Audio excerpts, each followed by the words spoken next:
Hey, it's your boy Ian, Commissioner of the NCL. It's kind of combining a bunch of different intros there of our coaches and previous coaches, but we are here for the season recap. So I did a weekly recap of week 12, but I'm doing a regular season recap just like I did in season 2. I will probably, I'd imagine I continue doing these throughout the seasons, assuming the league still survives past season 3. Yeah, so regular season recap last season, I went a lot more in depth than I'm going to today. There are 16 teams for me to cover, and the coach profiles series, we did not do, we did it before the season instead of after the season started. I'm gonna try and push Austin to get them done after the draft this time. Next season so that we can have predictions back again because it sort of felt empty without the predictions, and I did like a mid-season predictions thing that didn't really go so well. So yeah, I've kind of lost motivation to record this mainly because I know how long it's going to be. And I looked back and I saw last season was an hour and 5 minutes. So I'm just going to hammer this one out and give as much detail and insight as I can. So you guys know me. I never come prepared. So I'm going to just open up the document real quick so that I know what I'm looking at. But first, we'll talk about the standings here. So the Numeva division, which is not correctly spelled, thanks Howler. It's the Nuvema division, but we've had it spelt wrong the entire season, so there's no way in hell I am changing that now. Yeah, I didn't make playoffs, and Jamesy did. So Jamesy ended up pulling out the win at the end of the season, and I could not. I was very close. I was only a win out of playoffs, or a little bit of differential, depending on who lost. But yeah, in the Black Conference, it was a 9-3 team in the Tampa Bay Weasels, and then 3 8-4 teams in the Calgary Talon Flames, Adelaide Overheat, and Crystal Palkia. That playoff race, man, that playoff race was epic all season. It was pretty insane. It was pretty insane. So, all the props to everyone there. It was kind of a shame that it ended that way, honestly. It was kind of a shame that my season ended that way, but it had to at some point, right? So, yep, Cade had a very dominant season, pretty ridiculous showing, going 11-1 for the all-time best record. I believe I talked about this in the weekly recap for Week 12 as well. Um, Not as balanced of a conference over there in the White Conference, as it was an 11-1 team, 2 8-4 teams, and a 6-6 team. It's actually kind of ridiculous that there were 5 8-4 teams, but since we've expanded to 12 teams overall, or sorry, 16 teams from 12 teams, my bad. Since we expanded to 16 teams, I figure it's a lot better that we have those kind of records. Because it's not like anyone besides Ace really rolled over and died this entire season. Like no Flame Ace, but 1-11 when there are all these 8-4 teams just isn't. It's rolling over and dying really. Even people like Matt and Mortal going 4-8, like that's pulling your pants up there. I had a couple 5-7 teams on here, a 6-6 team. Like it was pretty close the whole way through, realistically, and it was an impressive season. I'm happy that we did it. The expansion was successful, I would say. We only had one drop, and that was because of personal reasons. Um, I just love that that's so consistent in this league. Well, let's get right into the teams here. I'm skipping so last season I did predictions, but obviously there were no predictions. So let's get right into Jed's team here. Um, these screenshots will be identical for everybody, but it's basically on the left there you'll see all of his kills for each mon, uh, his schedule and quick results, so you'll see what happened to each game. I clearly didn't fix Wiltshire War Turtles versus Philadelphia Pichus because at that point it would have been Philadelphia Pichus, but oh well. Conf question mark just means if it was a conference win, so you can see those totaled. This is all mathematically, like it's all automated on the dock now. But yeah, and then free agent stuff, which I also talked about last season. So Jed didn't make any free agents this season. He went on a tear at the beginning of the season and ended it on a little bit of a loss streak there. He ended up losing out on 13 differential points at the end of the season and 3 wins. So he should have been he was 8-1 plus 19, and then fell to 8-4 plus 6. So, not the ideal end you'd want to see out of him. And unfortunately, it landed him a wild card spot. maybe fortunately, maybe unfortunately, landed him a wildcard spot versus the division winner. Especially in his match against Ben, that was not as close of a meme match. Both of his last matches were supposed to be meme matches, by the way.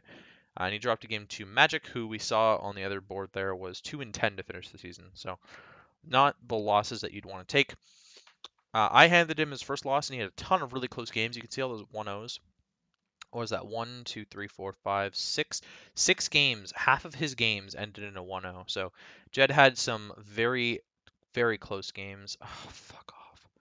This stupid, I don't understand, man. Like Google Slides updated or something, and it like whenever I'm on the other monitor, it just like brings up a tab at the top, and it's super annoying because when I click, it moves to the next slide. Anyways, Mega Aggron ended up winning Defensive MVP for Jed, and he got nominated for 5 awards. He got nominated for Coach of the Season, which he missed out on because Cade won that. He missed out on Most Improved Coach because Tiff won that. Rotom Heat was nominated for Best Gloomon. Having an 8-8 Rotom Heat is not bad at all. It came to 10 games. It was pretty clutch there. Porygon Z won 7th Man Award because it didn't come to a ton of games. Came to less than half the games there. I still believe that Toxicroak was the best option there. It came to 3 games and put in a lot more work, but there you go.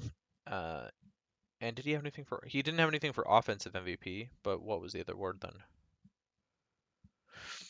Okay, I'm losing my mind. Coach of the Season, Most Improved, Defensive MVP, Gloomon, 7th Man. Yeah, okay, that's all 5. So he won 2 out of the 5 that he was nominated for, which is pretty good actually, and 5 nominations in itself is really solid.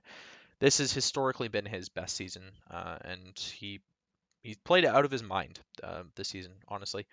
Besides the meme matches at the end there, where he really wasn't trying, he's put a lot of effort in, and big ups to Jed on his season so far. I don't really have any extra notes. You guys can see all the stats on the screen there. And so instead of just listening to me talk, maybe you should look at the screen this time. I don't have any notes for this, and I don't want to make it super long like last time. So again, we're just going to move on. Austin and the Atlantis Raptors, 2-10 minus 33. He ended up finishing just outside of relegation territory because he beat Magic in the head-to-head, as you can see on his schedule and quick results there. I decided because we don't have a ton, like a lot of coaches are not returning for next season just because they're burnt out or they're retiring, things like that. I'm only going to relegate the bottom team so that we can keep the skill level still relatively high, but also retain as many old coaches as possible. And if you're watching this and you're not part of the league, we will be doing an application process at the end of semifinals. I believe we'll be releasing them to the public end of semifinals of this season. So keep an eye out for that. We'll be plugging those in a bunch of servers, but yeah, so Austin is one of the coaches not returning, unfortunately, which is hilarious because he managed to escape relegation.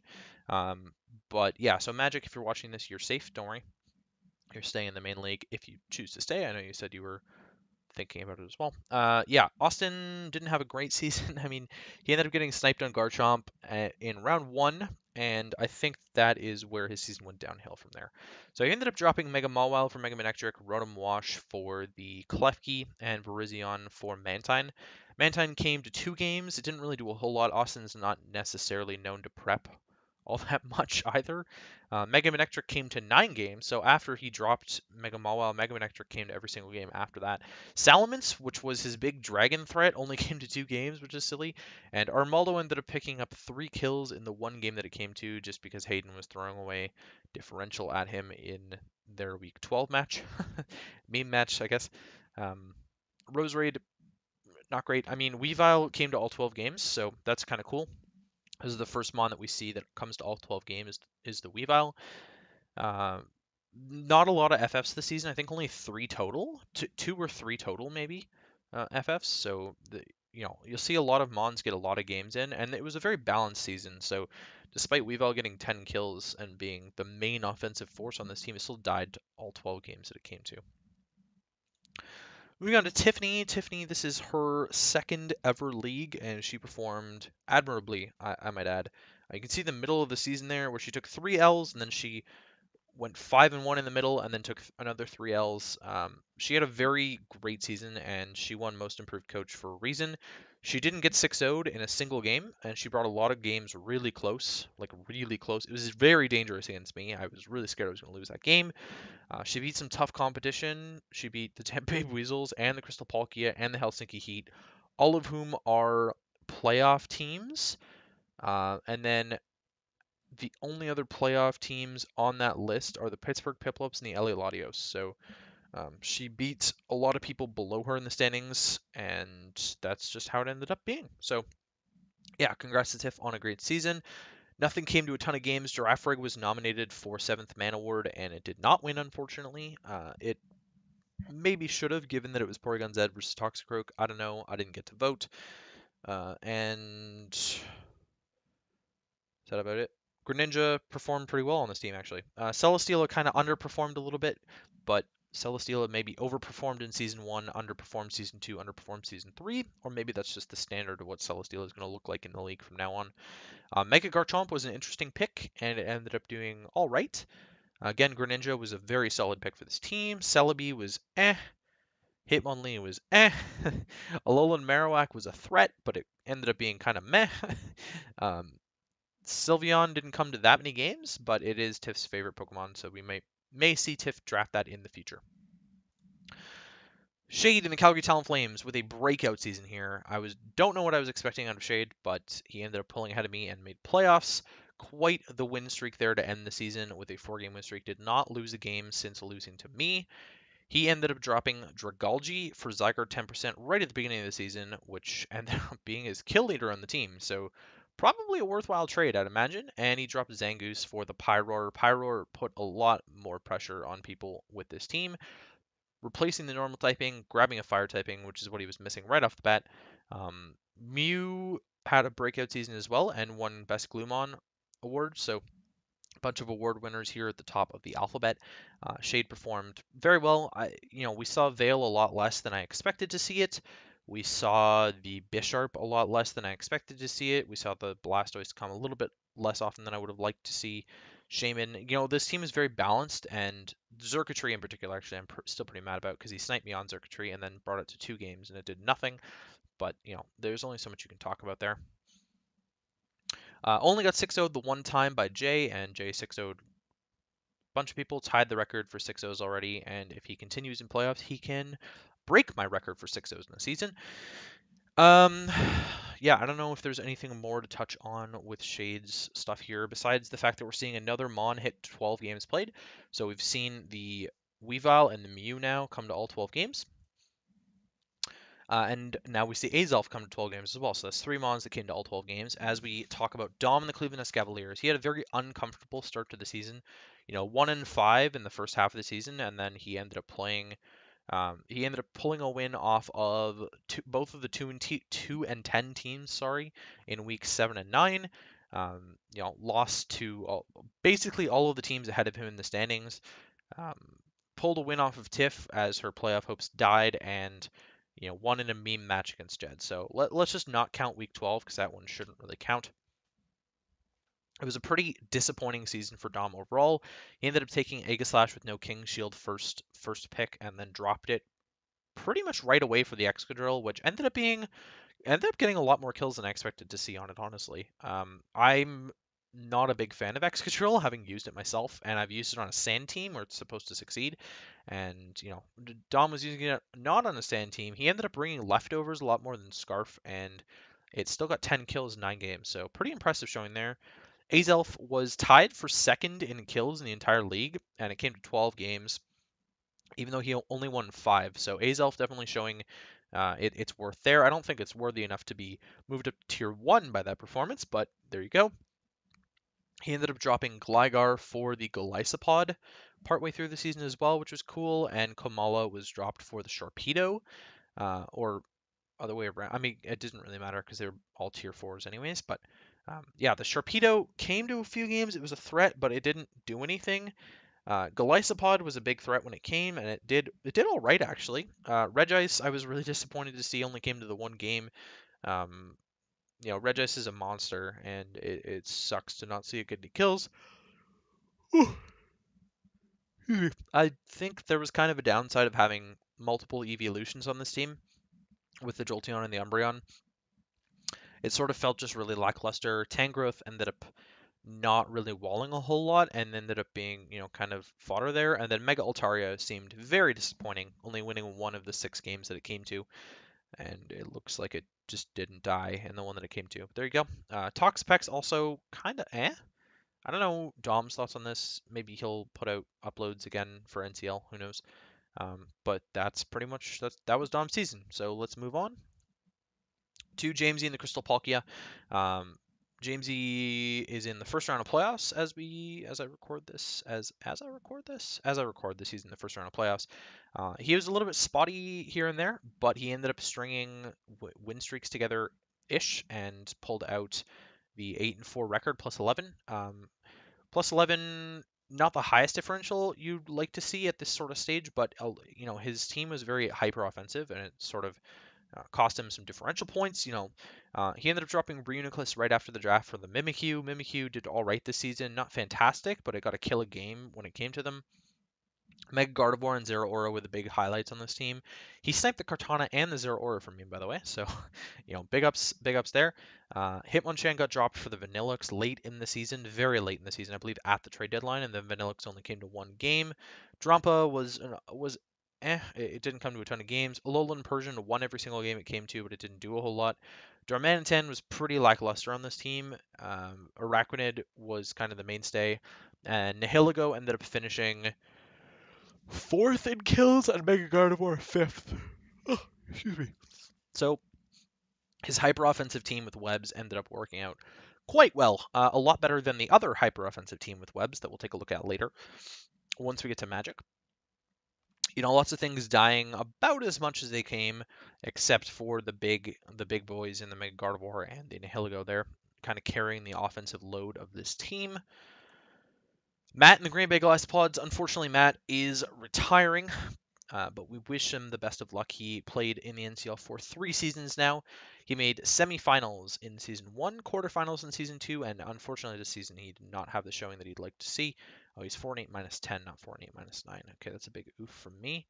But it doesn't really matter because he was still behind Mortal, so it's just conflicting with the screenshot and the record that I have on the screen there. Cobalion ended up coming to a lot of games. Snorlax came to a ton of games and just died over and over again. This wasn't really the season you'd have expected out of Matt. Honestly, take Mega Charizard X's stats with a little bit of a grain of salt. He ended up getting, I think, 5 kills against Tiff with the Mega Charizard X at the end of that game. So, it was 2 and 4 before that, and then picked up 5 kills in the last game. Hoop Unbound showed to be pretty decent under his control. Jellicent didn't really come to a lot of games. Bulu didn't really come to a lot of games. Neither did Alolan Executor, but Alolan Executor was a massive threat when it did come. And Scolipede didn't come to a ton of games. Just like the Megazord X. Avalog not putting in the same defensive work that it did back in Season 1. People learned how to play around it. Raikou was pretty decent offensively as well. He drafted the Landorus Incarnate as a defogger and Golbat as a defogger, I guess, for the Mega Charizard X. This team just really didn't have the removal options that Mega Charizard X needs to succeed, and dropped Lando I and Golbat for the Scolipede and the Gligar. Not that late into the season, maybe like week 2 or week 3 or something. He ended up dropping those. So, combined, they didn't come to a ton of games. Even still, after all of that, Raikou, Cobalion, and Snorlax was kind of the big thing there. Unfortunately, that 6-game losing streak right in the middle of the season hampered his playoff chances significantly, and despite not playing, despite not playing a few teams, it ended up not being a great season for him, especially when your aces only win. But again, we wish all the best to Matt, and I hope that we don't remember him for this season, but we remember him for his Season 1 performance where he previously held best record ever. Hamu showed up as a replacement for Eco and put on a clinic in the middle of the season there. You can see he started 0-5 and then won a 6-game win streak to put himself in a playoff position. Pretty balanced offensive team again. I don't understand how Skarmory can be your team's kill leader, but there you go. It got 6 kills against Ace, and that's what matters. Even though Alolan Muck got 6 kills against me by itself, it's balanced offense between the Azu, the Mega Latios, the Skarmory, and the Alolan Muck, which is hilarious because Tapu Fini was originally on this team, and it got dropped for the Azumarill. Mienshao ended up getting dropped for the Tracheon. Hamu had a lot of spare points left over at the end of the draft, and he ended up dropping Lapras for Electabuzz, and then traded Electabuzz to the UNC Wingles for Abomasnow, which was close on the seventh man award. Abomasnow put in work the games that it came. It obviously died every single game it came to, but it put in work. Dino was pretty inconsistent on this team. Same with Rotom Mo. It's not really what you would have liked to have seen with the Rotom Mo stats there, just coming from someone who's used Rotom Mo extensively. I don't like seeing 0 and 3 necessarily, but it is a good blanket wall check, especially against electric types. It's a great electric sponge to cover something like the Azumarill. I know Hamu didn't like his team very much, but he is in playoffs, and it seems to be working for him here at the end of the season. The Doug Trio, which we all kind of poo-pooed at the beginning of the season, he's used very effectively as a trapper, and a very scary team there. K in the LA Latios, I mean, I don't really know what to say here besides absolute dominance. He picked up the one. He went on a 10-game winning streak, by the way, and took home the best record in the history of the league, and then picks up a loss in week 11. Not a big deal. Made quarterfinals. Got his pick of who he wanted to play. Had the number one and number two kill leaders in the entire league in the Zygarde 50% and the Volcarona. Excuse me. Zapdos came to all 12 games. This season, he brought Zapdos, Zygarde, Volcarona, and Crawdon very consistently, as you can see, based on the numbers there. Mega Diancie won every single game it came to. Alomomola won every single game it came to. Alomomola only died once this entire season. That's ridiculous. Same with Registeel. This was just a season of dominance for Cade, and Garbodor not coming to any games really didn't matter. So even though he was playing with 10 Mons, it didn't matter because he was just as dominant as ever. Quite the comeback from last season, where he ended up forfeiting a lot of his matches at the end of the season because he clinched playoffs early and then got knocked out in the first round of playoffs. He'll be looking to make a deep run and maybe repeat his season one title here again in season three. Again, not really much for me to talk about, but now we've seen Zapdos with 12 games. There's Azelf, Zapdos, Mew, Weavile, I believe, are the ones that have hit 12 games. So myself next, I didn't have anything hit 12 games. Mega Latios was kind of a disappointment. Came to a lot of games. Tornadus Therian didn't put on the offensive pressure that I wanted it to, but it didn't have to most of the time. Bronzong somehow got 8 kills, and somehow Entei was my kill leader, even though people were like, oh, Entei's such a bad pick. You see that 3-game loss streak between weeks 9 and 11? I should have won 2 of those games, and that would have put me into a playoff spot. No, I'm joking. I got hacked out in a couple of those games, not necessarily by the opponent actually doing anything to me, but I missed a Sacred Fire and I got burnt by a Flame Body, and that's what cost me playoffs. Unfortunately, at the end of the day, had I beaten Ben, had I beaten Jamesy, all of those tight games, or had I not choked super duper hard in prep against Hamu, where he absolutely massacred me in that game. There's a lot of different ways this could go, but unfortunately, they didn't go my way. Whimsicott didn't perform that well. A lot of stuff came a pretty balanced amount of times. It was kind of like Mega Latios, Torn T, and then a bunch of other stuff would come with it. I didn't go with the strat of grabbing 3 tier 2s this season like I did in my breakout season last year. Well, actually, I guess it wasn't even a breakout season last year because I went 10 and 2, then 9 and 3, and now 7 and 5. So, historically, this is my worst season ever. I also didn't make playoffs for the first time in the league.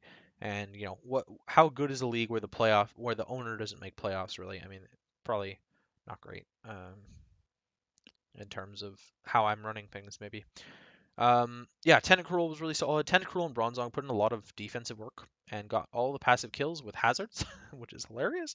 Um, I don't know. I don't know what else to say about how this team played. Diggersby was really fun to use. Actually, I really enjoyed Diggersby. Same with Entei. If you want sort of a whole breakdown on my entire season, check out my regular season recap once playoffs are over on my own channel. Mortal and the Philadelphia Pichus took over for Phil and the Wiltshire War Turtles. He took over in week 3 with a big win against Dom. Phil lost a really close one to Magic and Dystopian City Blizzard week 1, and then Phil took the FF loss to Ben in week 2.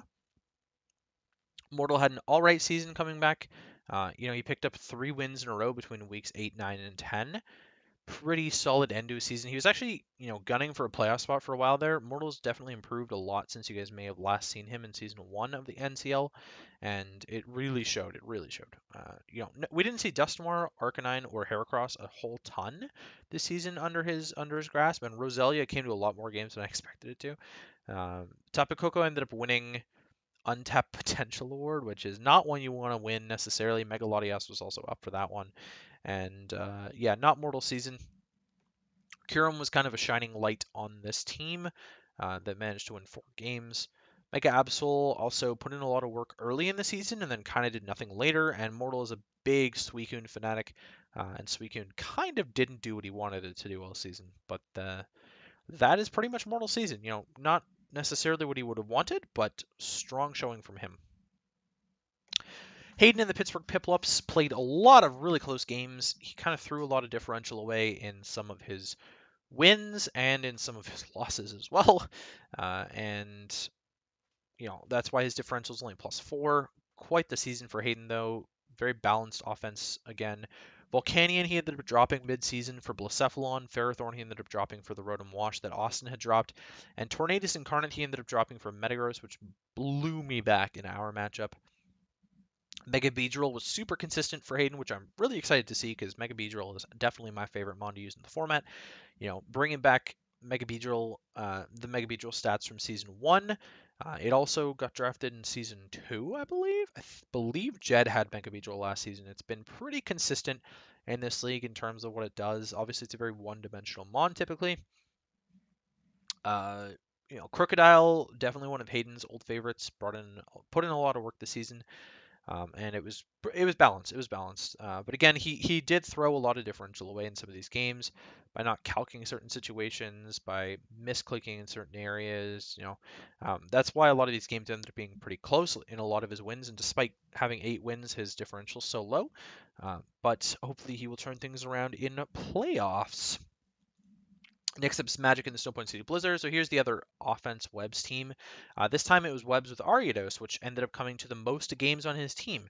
That's not a good sign of a team, and I know Magic is a big proponent of the low-tier mons, but when you draft around Eternal Floette and Ariados comes to more games, that's not really what you want to see, considering they're both walled by the exact same stuff, which is Steel types.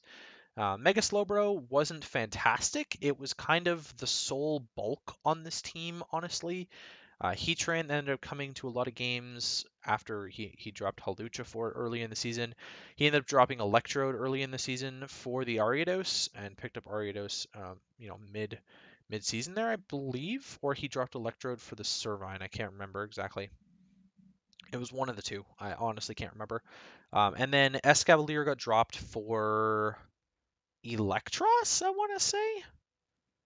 I want to say it was Electros, and then Electros got traded for Noivern, and Hydreigon got traded for Silvally to Ace and the West Virginia Voltorb. I actually screwed up the stats, and I ended up moving Silvally's stats from the West Virginia Voltorb over. So Silvally didn't come to 6 games with Magic, but it did win a game with Magic, which is kind of cool. Noivern, obviously, it only got picked up at the trade deadline. Didn't do a lot of work. It's one of Magic's standard picks, and it didn't do a lot. Mamoswine is a mon that I believe Magic's a lot more comfortable with these days, and he had it in Season 1 as well and did really well. I was looking to see a lot more out of the Mamoswine. He had a horrendous 8-game losing streak between weeks 2 and 9, and that sort of plummeted his record, honestly, and also his differential. Despite his big win against the Adelaide Overheat in week 10, that wasn't really enough to come back from that sort of differential slump. Oops. There we go. Yeah, so not much there to talk about Magic. Meloetta, he drafted again. Ariados and Slowbro came to both games that he won, but Ariados died all 9 times that it came, and it got 0 kills. So, yeah, that was pretty much Magic's season. Pretty big disappointment for him. I'd imagine if Magic does choose to come back for another season, hopefully he can go back to his Season 1 form and maybe rebrands back to the New York Meloettas to get back to Season 1 form. Who knows? Who knows? Wink, wink, wink, wink. Ben and the Tampa Bay Weasels, first in the Black Conference. Pretty dominant season from him. Started 6-0, obviously, as well, and then won his division. Garchomp got a kill a game this season. Aerodactyl got more than a kill a game this season. Very consistent play. Victory Bell didn't come to a single game, which is a little bit odd. Heliolisk came to very few games. I was expecting it to come a lot more. The Steelix, the Torkoal especially, I expected to come to a lot more games to sort of buff that Mega Houndoom and make it a much bigger threat than it otherwise would be. But Garchomp and Clefable were the first two picks on this team, and they came to a lot of games. Buzzwole, very consistent Mon as well, came to 5 games, went 8-2. Pretty solid Mon. I know I'm a big fan of Buzzwole myself, and seeing it perform so well on this team and had the best differential out of anything makes me smile a lot. Considering it was basically Ben's only ground resist outside of maybe swapping an Aerodactyl. It was the only ground resist on the entire team. It performed admirably, and I was expecting to see a lot more HP flyings out there. Slowbro did go 3-0 in week 1, and then he dropped it immediately for Slowking, and then dropped Frostlass for the Gengar and made no more transactions throughout the season. Not much really to say there. Again, he was very consistent. Didn't have any super dominant performances except against the West Virginia Voltorb and the Snowpin City Blizzard. Games that you'd expect Ben to win at this stage of his career as well. And not much else to say about there. Jay and the UNC Wingles absolutely smashed people this season. He did go 8-4. He dropped 4 games, but he won big, and he won big consistently. 3 6-0s this season ties my record for most 6-0s in the season, way back in season 1. One more would break the record, which is crazy. He ended up trading Abomasnow right off the bat for Electabuzz, and then Electabuzz only came to 3 games. Mismagius and Tyrantrum were big disappointments on this team in the regular season for his rainbow-themed team. Mega Scizor and Nidoking both put in a lot of offensive work. Nidoking was nominated for Offensive MVP, actually, and came second in that voting. Alakazam got dropped for the Cresselia right away, and Haxorus got dropped for the Tyrantrum pretty much right away as well. So, which is hilarious actually, because Haxorus got franchised by Jay, so he had less points to work with and managed to pull off a lot of stuff. Honchkrow did amazing work this season. Comfy didn't do so amazing work this season. Neither did Superior really. Vaporeon kind of sat in front of a lot of stuff, and so did Cresselia, and that's why you see them there. And Infernape was actually up there for untapped potential, and it was pretty terrible this season for Jay. Jay didn't really use Infernape to its fullest potential, but he had a lot of offensive threats on this team, and they ended up pulling through. Mons like Nidoking, Mons like Mega Scizor. So finally, I believe there's only one team left. Yep, and let's get to Ace and the West Virginia Voltorb. Picked up his first win of the NCL against Matt and the Green Bay Goliathpods. I clearly don't know what I'm talking about with my differential, because I know that he was 1-11 minus 39, but instead it shows up as 1-11 minus 37. So screw me, I guess. He ended up dropping Zoroark, Spiritomb, and Zoroark and Spiritomb pretty early-ish on in the season. Picked up the Mudsdale and the Scrafty instead. Mudsdale didn't come to a ton of games. Scrafty did come to a ton of games. It was pretty useful for him there. The Kyurem Black and the Mega Venusaur and the Hydreigon put in a lot of work for him. Kyurem Black was kind of a pick. Same with the Victini. You'd expect a lot more out of early picks. He sniped me on the Primarina, and it didn't do so hot. Died all nine times. Didn't come to his win. He ended up dropping Licky to pick up Noivern, and then traded Noivern for Electros, and traded Silvally for Hydreigon to Magic. Hydreigon did quite a bit on his team, honestly, and that's assuming he brought it to a lot of games. I don't actually remember if he brought it or if I just transferred over Magic stats with it. And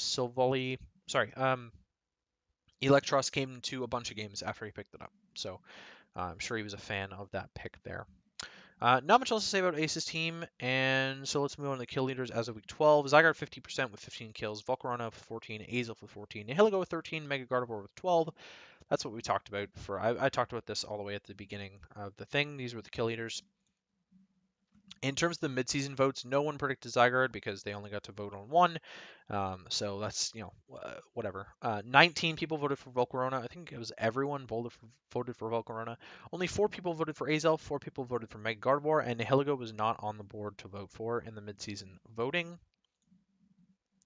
Move kills as of week 12, Earthquake absolutely dominated for the first time ever in this league, and I was really surprised to see that Earthquake dominated so much, especially when Lando T has been kind of non-existent on the teams that it's been drafted on. Even in season 1 when Matt had it, Lando T wasn't the biggest threat on that team. And so, a little bit surprising to see some of the move kills here. But Knockoff being in second is a newbie, and Thunderbolt has always kind of been in the top 3 every single season. A little bit surprising to not see Hyper Voice there. Hyper Voice was pretty high on the standings, as well as Ice Beam, which both of which are the moves that won season 1 and season 2 respectively, and they aren't on here. Hidden Power with 21, Psychic with 20. Let me just run through a couple more here. So Psychic and Toxic were actually tied for 5th with 20. Thousand Arrows and Scald both with 19, and then Hyper Voice, Ice Beam, and U-Turn all with 17 behind it. In terms of what got voted, Earthquake got voted the most, obviously. Knockoff, Thunderbolt, Hidden Power, and then no one voted for Psychic. I don't even believe it was an option. Thousand Arrows and Scald were for sure, but Psychic kind of made a resurgence at the end of the season there. So that looks like it's my last slide. Hopefully you guys enjoyed. I know this was a lot shorter of a video compared to last season, and it actually still went on for over 35 minutes, so kill me. But there you go. Hopefully you guys enjoyed, and I'll see you guys next season.